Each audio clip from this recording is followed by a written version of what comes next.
দুখৰ বাতৰি নৈয়ে হেনো খহাব মাটি আহে ঐ দুখৰ বাতৰি নৈয়ে হেনো খহাব মাটি গৰা খহনীয়াৰ এই ৰাতি। মই এতিয়া আছো ভগামুৰ তিনিআলি, য'ত বানপানীয়ে কিছুদিনৰ আগত আক্ৰান্ত কৰিছিল আৰু নৈখন একেবাৰে মানুহৰ ঘৰৰ ওচৰলৈ চাপি আহিলে। বহু দূৰত থকা য'ত মই থিয় হৈ আছো এইটো অঞ্চলত খেতি পথাৰ আছিলে এটা সময়ত, আৰু দুখন ফুটবল খেলপথাৰ আছিল। তাৰ গোটেই ফুটবল খেলপথাৰ, কৃষিভূমি সকলো এতিয়া গৰাখহনীয়াই লৈ যোৱাৰ পিছত যিবোৰ ইয়াৰ মানুহ আছে, যিসকলে ইয়াত বসতি কৰি আছিলে, তেওঁলোকৰ ঘৰৰ একেবাৰে ওচৰত আহি নৈ পাইছেহি।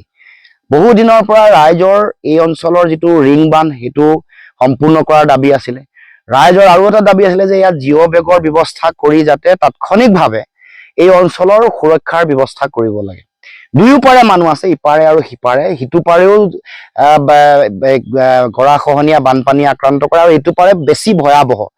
গতিকে ভগামুৰ তিনিআলিৰ এই অঞ্চলৰ ৰাইজৰ সকলোৰে বিনম্ৰ আহ্বান যাতে এই দুয়োটা প্ৰকল্প, প্ৰথমটো হৈ গ'ল ৰিং বান্ধৰ গোটেই ব্যৱস্থাটো কৰিব লাগে, দ্বিতীয়তে জিঅ' বেগৰ যোগেদি মাথাউৰিৰ সুৰক্ষাৰ ব্যৱস্থা, প্ৰটেকশ্যনৰ ব্যৱস্থা, আৰু জনগণক যাতে কোনো কাৰণতে গৰাখহনীয়া আৰু বানপানীয়ে আক্ৰান্ত কৰিব নোৱাৰে তাৰ কাৰণে যথোপযুক্ত ব্যৱস্থা গ্ৰহণ কৰিবৰ কাৰণে দাবী উত্থাপন কৰিছে। আজি মই এই অঞ্চললৈ আহি পুনৰবাৰ অসম চৰকাৰৰ বিভাগীয় মন্ত্ৰী সকলোকে আহ্বান জনাইছো, এই অঞ্চলত যদিহে এই গৰাখহনীয়াৰ প্ৰকোপ চলি থাকে, বানপানী যদি চলি থাকে, মানুহৰ যিটো দুৰৱস্থা হৈছে, মানে এবুকুলৈকে মানুহৰ পানী, বিভিন্ন ঘৰৰ ভিতৰলৈকে মানুহ পানী সোমাইছে।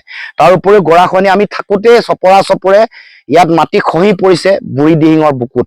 গতিকে আমি আহ্বান জনাম যে এই গোটেই বিষয়টো তাৎক্ষণিকভাৱে ব্যৱস্থা গ্ৰহণ কৰে আৰু এই অঞ্চলৰ ৰাইজক যাতে নিৰাপত্তা দিয়ে। এই অঞ্চলৰ ৰাইজৰ দীৰ্ঘদিনীয়া যিটো দাবী, এইটো সম্পূৰ্ণ কৰিবৰ কাৰণে, দাবী পূৰণ কৰিবৰ কাৰণে মই চৰকাৰক আহ্বান জনাইছো।